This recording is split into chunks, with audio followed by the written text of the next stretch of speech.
He was a rising star in Hollywood in the 1950s. He had done 4 films and was about to start his 5th when, at the age of 25, tragedy struck. And he's someone you may not have even ever heard of.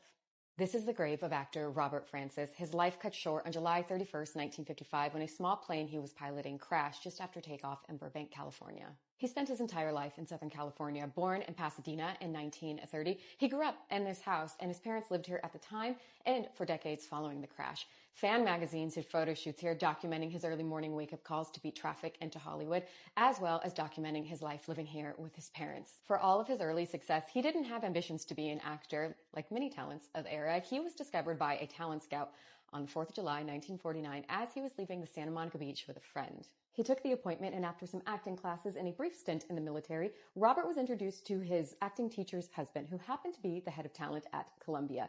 He signed with them and then was quickly put in front of the cameras to screen test for what is probably his most popular film, the Caine Mutiny, which also starred Humphrey Bogart, Van Johnson, and Fred MacMurray. From that moment on, it was back-to-back movie filming, endless appearances, and promotional tours, and he was on his way to becoming the next big leading man in Hollywood.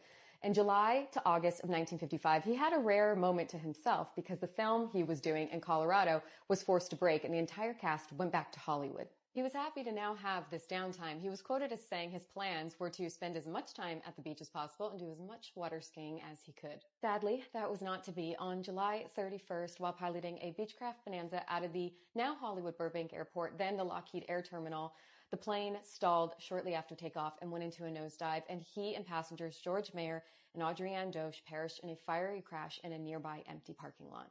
And just like that, Robert's star was extinguished, and his last film was still made, with Don Dubbins in the role. Who knows what would have happened with his career had this not occurred? Today, he seems to be lesser known than, say, someone like a James Dean, who died similarly in a tragic accident just 2 months after Francis at about the same age, 24. I have some theories as to why I think that is.